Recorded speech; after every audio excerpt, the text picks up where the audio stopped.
ஒரு விஷயம். அது நம்ம தமிழ்நாடுன்னு சொன்னாலும் யூபிக்கு போங்க, இல்ல எங்கேயுமே எல்லா இடத்துலயுமே இல்ல தனிநபர் வழிபாடு ஒட்டுமொத்தமாக சொல்லுங்க. திராவிட இயக்கத்தையும் தலைவரையும் தமிழ்நாட்டை மட்டுமே நீங்கள் இருவரும்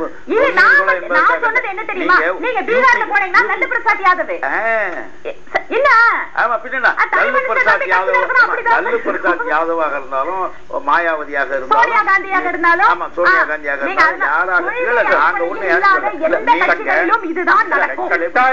கொள்கை ரீதியாக இல்லாத கட்சிகளில் இதுதான் கொள்கை ரீதியான கட்சியிலேயே இது உள்ள நுழையுது. ஏன்னா நீங்க சுற்றி உள்ள சூழல் அப்படி இருக்கு.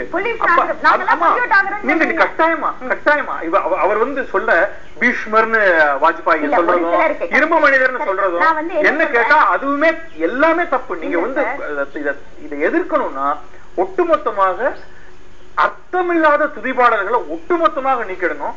அத எந்த விதமான சாங்ஷனும் அதுக்கு கொடுக்க கூடாது. கொள்கை சார்ந்த அரசியலை நோக்கி போறதுதான் ஆரோக்கியமான அரசியலா இருக்குமே தவிர ஒரு தனி மனிதர் அவருடைய வாரிசுகள் அவருடைய குடும்பம் அவர் சொல்வதுதான் சட்டம் அப்படின்னு இருக்கிற எந்த அரசியல் கட்சியும் அவருக்கு பின்னால் அந்த கட்சிகள் இருப்பதாக சரித்திரம் கிடையாது.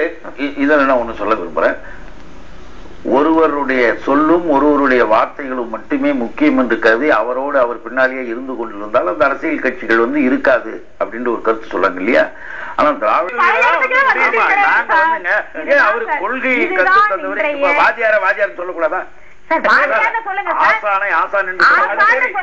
பேராசிரியர் எங்க பேராசிரியர் நான் சொல்லக்கூடாது. இது கொடுத்த ஆசானை நான் திருப்பி அதே இடத்துக்கு இங்க நின்னுட்டோம் சார். முடிஞ்சு போச்சு சார்.